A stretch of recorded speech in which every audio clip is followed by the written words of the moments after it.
Alors, bonjour tout le monde! Dans la section 3,4, on va explorer quelques différentes réactions chimiques, des transformations chimiques. On va tenter de les distinguer les unes des autres en rappelant les trucs pour les identifier. Et on va aussi travailler de la neutralisation acido-basique. Et par le fait même, prédire les produits de cette réaction. Donc, quel sel sera produit? Parce que, bon, on sait qu'il y aura de l'eau et un sel. On veut connaître la formule du sel produit. Alors, on commence toute cette section-là. On commence d'habitude des questions à réponse courte. On nous demande directement là, à quel type de transformation correspondent les énoncés suivants. Parfois, ça peut correspondre à plusieurs. La première est quand même très, très simple. On voit déjà un acide, une base qui donne un sel et de l'eau. Donc, des substances neutres à la fin, un acide, une base au début. C'est la neutralisation acido-basique. Ensuite, en deuxième, nous avons glucose du côté gauche avec les réactifs, avec du dioxygène donnant CO2, H2O. Ça ici, on reconnaît la respiration cellulaire en priorité. Donc en priorité, on va dire c'est la respiration cellulaire. Mais il s'agit aussi d'une forme de combustion parce que du dioxygène va produire de l'énergie. Et puis on pourrait extrapoler davantage en disant, c'est aussi une décomposition parce qu'on part d'une grosse molécule, le glucose, pour en faire des plus simples à la fin. Donc, ce serait aussi une décomposition. Mais, priorité à la respiration cellulaire, parce que le combustible est le glucose. On remarque que C est l'inverse de B, complètement l'inverse. Alors, qu'est-ce qui est l'inverse de la respiration cellulaire? C'est E, la photosynthèse. Et quand on dit photosynthèse, on dit synthèse. Donc, effectivement, ça fait partie de la catégorie des synthèses, mais priorité au terme photosynthèse, justement, par la présence de lumière, d'énergie rayonnante dans les réactifs. Production de glucose dans les produits. Dans le cas de D, on a un combustible non nommé produisant de l'énergie. Mais là, on va y aller avec directement la combustion. C'est la plus évidente là-dedans. On reconnaît 2 Na, 1 Cl2 vont donner des molécules de NaCl. Donc, on prend des éléments simples, 2 ou plusieurs éléments simples, on les combine pour faire une structure à peine plus complexe. Mais l'idée, c'est de voir ici une combinaison. 2 éléments simples se combinent en un seul. C'est une synthèse F. Puis, on verra encore une fois une neutralisation parce qu'on reconnaît ici H non-métal, métal OH, un acide et une base, donnant métal non-métal, un sel et de l'eau. Donc, encore une neutralisation. Et le suivant, on voit un petit peu l'inverse de E. Une molécule qui se décompose en deux plus petites. Donc, c'est la décomposition pour B. On retrouve à nouveau la transformation du glucose grâce au dioxygène, du CO2 qui va donner de l'eau et de l'énergie. Donc, on retrouve la même chose qu'on avait en B, mais avec la formule moléculaire du glucose. Donc, la lettre D en premier pour la respiration cellulaire, qui fait partie des réactions de combustion et qui fait partie de la catégorie des décompositions B. Mais priorité à D, parce qu'on reconnaît le glucose dans les réactifs et l'énergie dans les produits. Le mélange d'un acide et d'une base pour obtenir le pH de 7. Alors, acide et base, on obtient un produit neutre. C'est une autre façon de dire qu'on a une neutralisation. Alors, rien de compliqué ici, on passe au deuxième. Dans une cellule, il y a des transformations. Est-ce que c'est une cellule animale ou végétale? Dans ce cas-ci, ça peut être n'importe laquelle. Le principal critère, c'est de dire qu'on parle de respiration cellulaire. Parce que si ça avait été de la photosynthèse, nos réactifs auraient été inversés. Alors, qu'est-ce qu'on voit qui rentre comme intrant? Quels sont les réactifs de la transformation chimique? 6 fois O2. Donc, on va trouver notre dioxygène présent ici.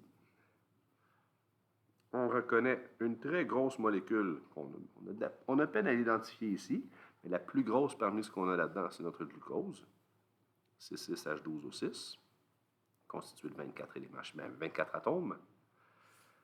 On reconnaît ici lequel est H2O, lequel est CO2, donc lequel est l'eau, le dioxyde de carbone. On va reconnaître le CO2 avec le carbone au centre et les 2 oxygènes sur les côtés, donc dioxyde de carbone. Et là, on a nos 6 molécules d'eau. L'énergie, ben, on reconnaît mon petit. C'est pas une explosion qui se passe dans la respiration cellulaire, mais disons qu'une énergie sera libérée, hein, qui était dans les liaisons des molécules. Une énergie sera libérée, une énergie chimique qui deviendra thermique selon les travaux de la cellule. Ensuite, numéro 3, encore une fois, on place des termes dans les bons endroits, à côté de la bonne description. Une forme d'oxydation qui libère beaucoup d'énergie. Alors, si on parle de libérer beaucoup d'énergie, on pense à combustion. C'est le mot-clé ici, là. Libère beaucoup d'énergie, la combustion. Ensuite, substance comme l'essence ou l'éthanol, utilisé comme combustible. Alors, c'est un combustible qui sert dans un moteur. C'est là que le terme carburant est utile. Substance comme le dioxygène qui réagit avec le combustible. Alors, on sait que dans le triangle du feu, ce qui réagit avec le combustible, c'est le comburant. La température à laquelle la quantité d'énergie est suffisante pour amorcer la combustion, c'est le point à atteindre, c'est le point d'ignition.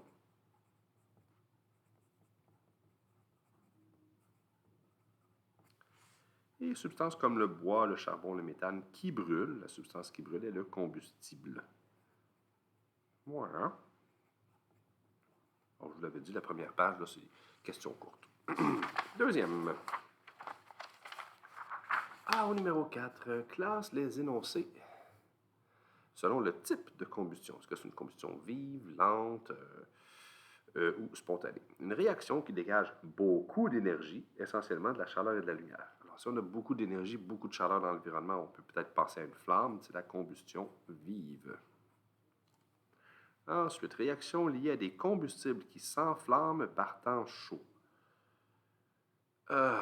J'ai l'impression qu'ils veulent dire spontané ici, là.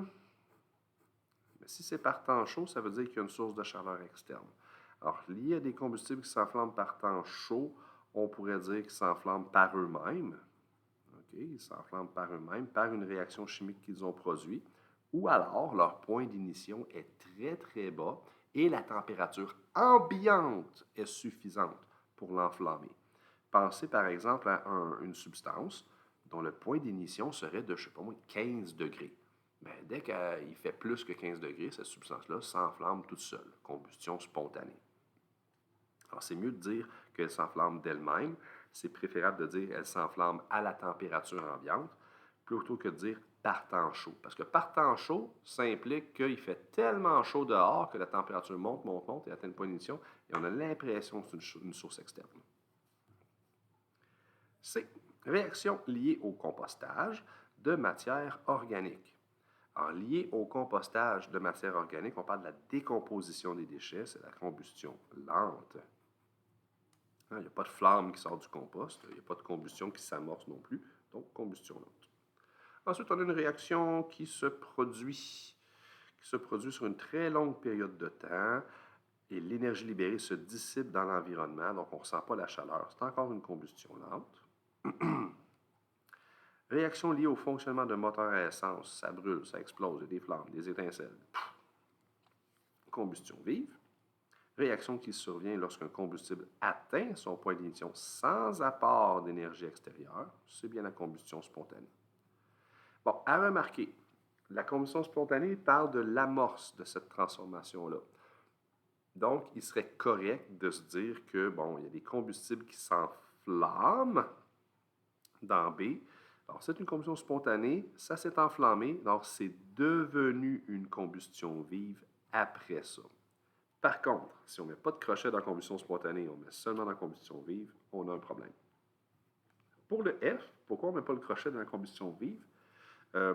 On dit que ça survient lorsqu'il atteint son point d'ignition, mais on ne nous dit pas s'il fait des flammes vives ou s'il fait une combustion lente. Donc, on ne peut pas en cocher ni l'un ni l'autre. 5. Indique les conditions de la combustion qui sont affectées dans les situations suivantes et explique tes réponses. Pour combattre un incendie de forêt, les pompiers abattent tous les arbres le long d'une bande de terrain dans la trajectoire des flammes. Alors, il y a une forêt, là aussi il y a une forêt, là aussi il y a une forêt, et là il y a peut-être des maisons qui habitent ici. Il y a des gens avec là. Ça, c'est des maisons. OK, fais-moi confiance, les petites maisons, là, Il y a quelqu'un qui vit dans une tente. OK? Bon. Si ici, on a notre incendie, donc ça, c'est des flammes. C'est clair, hein? Alors, feu, incendie. Et que l'incendie progresse vers la ville, qu'est-ce que les pompiers vont faire? Ils vont abattre les arbres qui se trouvent dans la trajectoire de l'incendie. Alors, rendu ici, les flammes ou feu ne pourront pas atteindre les villages, ne pourront pas atteindre la suite et ils vont manquer d'une certaine pièce du triangle du feu pour poursuivre leur chemin. Alors évidemment, en faisant ça, qu'est-ce qu'ils font les pompiers? Ils retirent du combustible, n'est-ce pas? Donc, en coupant les arbres, on retire le combustible. En coupant les arbres, virgule, pas moi, là, mais les pompiers, là. C'est les pompiers qui vont faire ça, hein? Les pompiers, ouais, les sapeurs. Ils retirent le combustible. Pas de combustible, pas d'incendie. B. Pour éteindre les flammes sur le costume d'une cascadeuse, les techniciens la recouvrent d'une grande couverture. Donc, si elle est recouverte d'une grande couverture, l'air a de la difficulté à y passer, à rejoindre le feu. Et donc, on va étouffer le feu par manque d'oxygène, donc manque de comburant. Donc, le feu est étouffé car la couverture bloque ou empêche l'oxygène, le comburant d'atteindre les flammes. Donc, le feu est étouffé car la couverture prive les flammes du comburant. Comburant, c'est O2, n'est-ce pas? Voilà. Pour éteindre ensuite un feu de camp, un campeur jette sur le feu le contenu d'une casserole pleine d'eau. Bien, il y a des petites puis il y a des grosses casseroles. Est-ce que la casserole va être suffisante pour noyer le feu et recouvrir toutes les braises de façon à ce qu'elle ne puisse plus toucher au comburant? Moi, ici, je vous dis qu'une casserole pleine d'eau, l'idée là-dedans, c'est de baisser la température du bois ou même d'augmenter le point d'ignition. Alors ici, on joue davantage sur le point d'ignition. Parce que le bois, le combustible là, qui brûlait, lorsqu'il est mouillé, bien, son point d'ignition devient plus élevé que si c'était du bois sec. Alors, on pourrait plutôt mentionner ici qu'on augmente le point d'ignition en mouillant le bois. On augmente le point d'ignition en mouillant, le bois. Si on avait une très grande quantité d'eau, oui, ça serait peut-être possible de priver le feu de son comburant, mais ça prendrait vraiment beaucoup d'eau pour l'inonder et le noyer. On pourrait le faire avec du sable, par contre. On pourrait verser de la terre ou du sable par-dessus pour l'étouffer. Ça aurait joué sur le comburant. Lors d'une expédition, des alpinistes tentent de faire fondre de la neige en posant une tasse sur un petit réchaud au propane. Bon, ben, tu fais fondre de la glace, tu as un réchaud au propane. Ils sont à 6500 mètres d'altitude, là où l'air se raréfie. La neige met plus de temps à fondre que si elle était au niveau de la mer. Bon, c'est un petit peu louche cette histoire-là, mais si on est à haute altitude, qu'est-ce qu'il y a de moins? Il y a moins d'oxygène. Si l'air se raréfie, il y a moins de dioxygène dans l'air. Le dioxygène est un comburant nécessaire pour que le réchaud au propane puisse brûler et ensuite transférer sa chaleur à la neige. Alors, si la flamme de propane est plus faible parce qu'il y a moins d'oxygène, ça veut dire que ça va prendre plus de temps à fondre. C'est un petit peu louche, mais l'idée là-dedans, c'est qu'on veut faire penser au fait que l'air se raréfie, donc il y a moins de comburant. On trouve moins de comburant dans l'air à haute altitude. La concentration en O2 est plus faible. Dans l'air à haute altitude. Altitude. Voilà. On pourrait mentionner simplement la concentration du dioxygène, le comburant, est plus faible en haute montagne. Voilà pour la deuxième page. Qu'est-ce qu'on a derrière? On va identifier des comburants et des combustibles dans différentes situations. 6A. Quel est le comburant dans la phrase? Le sucre contenu dans un fruit nous procure de l'énergie. Quel est le comburant? Mais il n'est pas nommé le comburant, mais ça reste le dioxygène quand même. C'est presque toujours lui.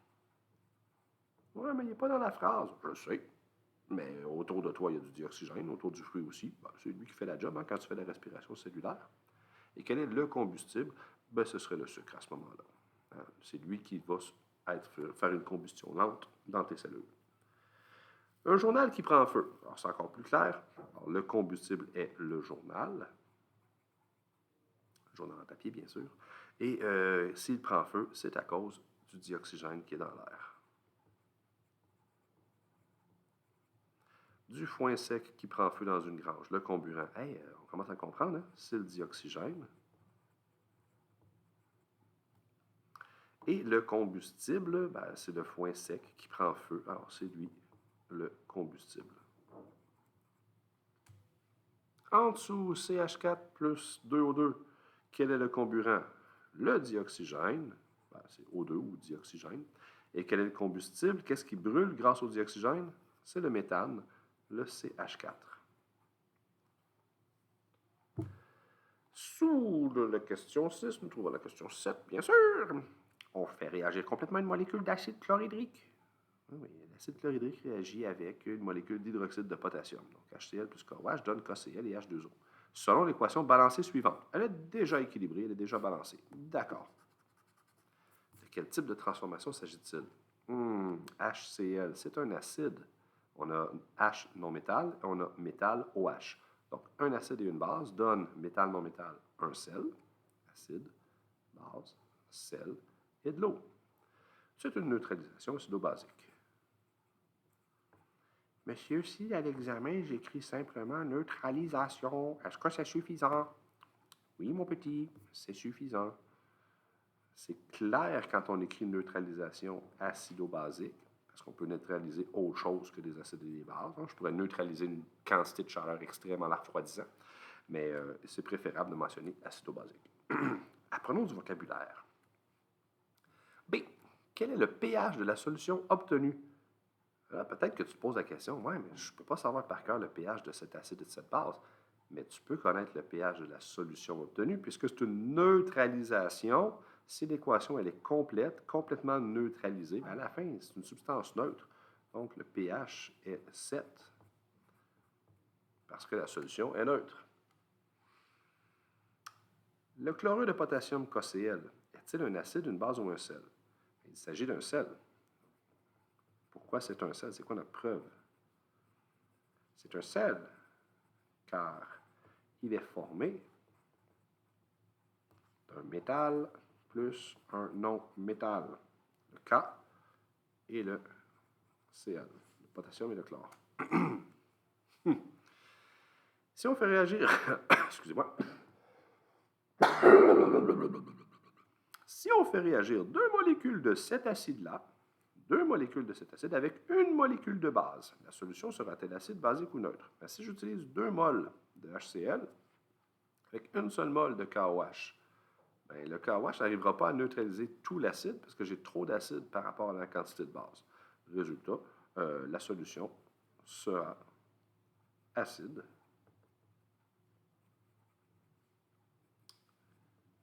Parce que la neutralisation ne sera pas complète. Il y a un surplus de substances acides.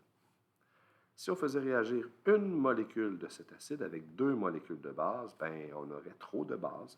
Donc, la solution serait basique. C'est quoi l'autre mot pour basique déjà? J'attends que tu me le dises.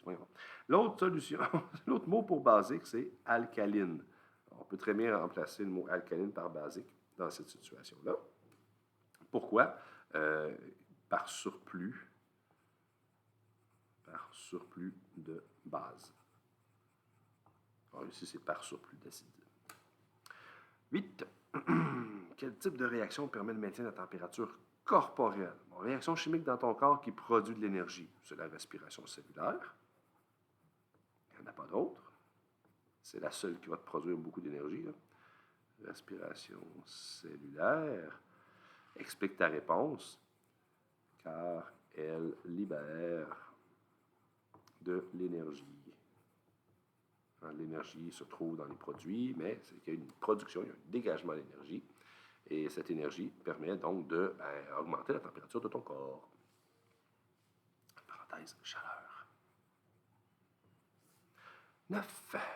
Cette équation peut être classée dans 3 types de transformations. Lesquelles? Qu'est-ce qu'on voit ici?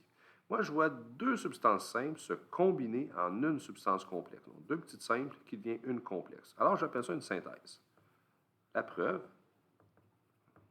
j'ai 2 substances se combinent en un produit. Ce n'est pas ma plus belle main d'écriture. Désolé. En un produit. Qu'est-ce qu'on a en plus d'une synthèse? Je remarque du O2 du côté des réactifs. Alors, je peux penser à une oxydation. Pourquoi? Parce que le O2, le dioxygène, est impliqué chez les réactifs. Ensuite, qu'est-ce qu'on peut remarquer aussi? On voit de l'énergie qui est produite à la fin. Alors, quand il y a libération d'une quantité d'énergie par la présence de O2, on peut penser à une combustion.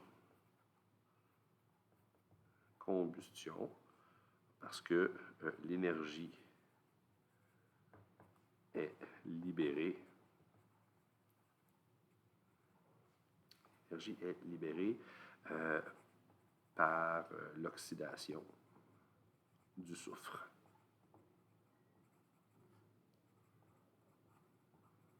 Ouais, ça ressemble à ça. Toute réponse semblable pourrait être bien acceptée. Mais ce n'est pas une photosynthèse parce qu'il n'y a pas d'énergie rayonnante dans les réactifs. Ce n'est pas la respiration cellulaire parce que ce n'est pas du glucose qui est impliqué ici. Ce n'est sûrement pas une neutralisation acétobasique non plus. Question numéro 10, dernière page. Alors, question 10, explique pourquoi la réaction suivante est une oxydation, mais pas une combustion. Alors, c'est une oxydation, pourquoi? Parce que O2 est impliqué en réactif. Alors, c'est une oxydation, car O2 est impliqué en réactif, ou chez les réactifs, c'est mieux.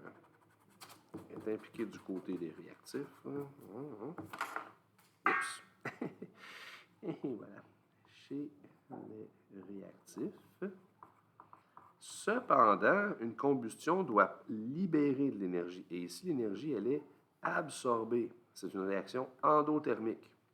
Donc, une oxydation car O2 est impliquée chez les réactifs. Cependant, l'énergie est absorbée au lieu d'être libérée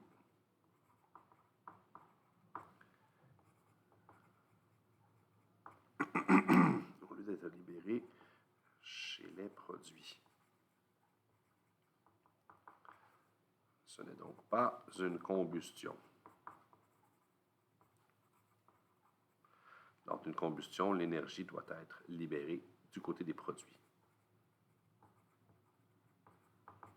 Pensez à combustion, pensez à brûler. La chaleur est plus grande du côté des produits. Ici, on aurait donc une réaction qui est endothermique dans ce cas-ci. Justement parce que de l'énergie est nécessaire pour faire la transformation. Au numéro 11, on va indiquer à quel type de transformation correspondent les énoncés. Ça ressemble à la première question, n'est-ce pas? Mais on va rajouter ici là, un petit peu plus d'informations sur les différentes molécules qui sont présentées. Il faut les reconnaître. Alors, la première, qu'est-ce qu'on a comme indice? Je vois de l'énergie à droite. J'ai envie de dire combustion. J'ai envie de dire respiration cellulaire. Il s'agit de quoi? Ce n'est pas du glucose qui est transformé, mais il y a quelque chose qui, en présence d'oxygène, se transforme et va libérer de l'énergie. Je vois ici une combustion. Mais laquelle? Bien, je reconnais une molécule à 3 carbones, c'est la combustion du propane, C. En B, nous voyons le CO2. 6 moles de CO2, 6 moles d'eau et de l'énergie sont nécessaires pour assembler une molécule de glucose et 6 moles, une mole de glucose et 6 moles d'eau. Bon, ben à ce moment-là, on voit que c'est la photosynthèse qu'on voit ici, là. On a de l'énergie à gauche, on a du glucose à droite, les indices qu'il nous faut pour reconnaître la photosynthèse.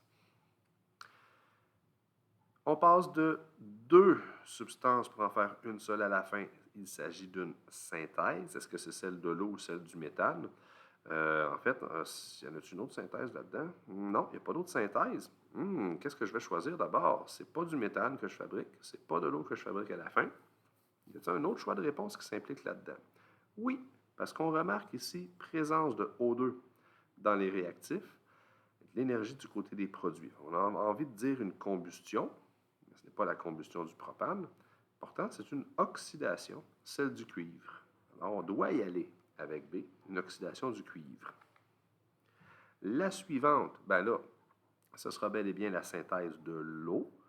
Oui, c'est une oxydation, mais elle ne fait pas partie des choix. Il n'y a pas oxydation pour fabriquer de l'eau. Alors, on peut l'identifier comme une synthèse. Oui, ça pourrait être la synthèse de l'eau. Vous voyez, le coefficient de difficulté est plus élevé ici parce qu'on doit vraiment y aller d'après la banque de transformation qui est suggérée. Si on allait par nous-mêmes, on pourrait très bien dire, ah ben, je vois ici une forme de combustion, je pourrais voir une synthèse, je pourrais voir aussi une oxydation. Mais d'après les banques de choix qu'on a, ben, il faut raffiner notre décision. HCl, c'est un acide, KOH, une base, un sel, de l'eau. C'est une genre de neutralisation qu'on voit ici. Qu'est-ce qui est neutralisé? Oui, c'est bien de l'acide chlorhydrique qui est neutralisé. Suite à ça, manganèse et dioxygène va faire de l'oxyde de manganèse et d'énergie. Bon, je vois une oxydation. Oui, oxydation du manganèse est bien présente. H. Qu'est-ce qui nous reste? J'ai de l'ammoniac qui se décompose ici. J'ai justement E pour la décomposition de l'ammoniac. Parce qu'on part d'une molécule pour en faire deux, donc décomposition. À l'inverse, ici, j'ai quelque chose qui va me donner l'impression de voir une synthèse à ce moment-là, parce que je viens de fabriquer quelque chose à partir de deux éléments se combinent pour en faire une molécule. Ben oui, c'est la synthèse justement du méthane. Donc, G. Pour la prochaine question, complète et balance les équations de neutralisation acido-basique. Ils sont généreux, ils vous ont laissé un tout petit espace pour faire les traces de vos démarches. On s'entend qu'il faut plus d'espace que ça. Donc, peut-être laissez-moi 2 minutes, je vais aller me chercher un petit morceau de papier brouillon pour faire quelques essais avec vous, pour montrer des exemples de démarches. On revient dans 2 minutes, on va faire moi je fais une petite pause ici et ça va pas être 1 seconde. Abracadabra! Les feuilles sont apparues. Donc, avec ça, on va pouvoir faire quelques traces de démarche pour dissocier les acides et les bases et les réassocier en tant que sels et molécules d'eau. Alors, toute neutralisation devrait me produire H2O comme produit et un sel formé d'un métal qu'on trouve dans l'acide, un métal qu'on trouve dans la base, et un non-métal qu'on trouve dans l'acide. Pour faire ça selon les normes, puis éviter de se tromper, on va suivre une petite procédure qui va nous demander en premier de faire la dissociation de l'acide et la dissociation de la base. Alors, une dissociation, qu'est-ce que ça implique? Couper en H et en Cl. Charger, indiquer les charges. H sera toujours positif. Le chlore va être moins 1 parce que c'est un halogène. Il y a un électron à gagner. Donc, s'il reçoit un électron, il devient négatif. En fait, il a pris celui de l'hydrogène. On va dissocier le CaOH. On coupe une seule fois. On a coupé le calcium, ça veut dire que OH, hydroxyde, restent ensemble. C'est ce qui fait que c'est basique, ça fait des OH. Alors, OH, lui, est toujours négatif. Ca, il est 2 plus parce qu'il perd 2 électrons. C'est un élément qui veut perdre 2 électrons, un alcalino-terreux. On place nos coefficients. Alors, j'avais un indice 2 pour le OH. Ça veut dire que j'ai 2 OH qui ont été produits ici. J'ai oublié un petit quelque chose tantôt. L'équation nous mentionnait 2 HCl. Alors, je devrais mettre un 2 devant ici. Ce qui fait que je vais avoir 2 H+, et 2 Cl- de disponibles à la fin. Alors, une fois dissociés, qu'est-ce qu'on va remarquer? Les éléments positifs et négatifs vont s'attirer ensemble. Au lieu de se reformer leurs propres molécules, elles vont plutôt se former des nouveaux couples. Alors, H+, va aller rejoindre OH-. Nous avons 2 H+, et 2 OH-. Ça va nous permettre de faire 2 H2O, 2 fois H2O. Qu'est-ce qui va nous rester derrière? Alors, les grands négligés là-dedans sont le métal et le non-métal. Ils vont se mettre ensemble dans cet ordre-là. Le métal en premier, le non-métal en deuxième. Ça veut dire CaCl. On observe les quantités qu'on a. 1 calcium, 2 chlore. On a une charge 2 plus à neutralité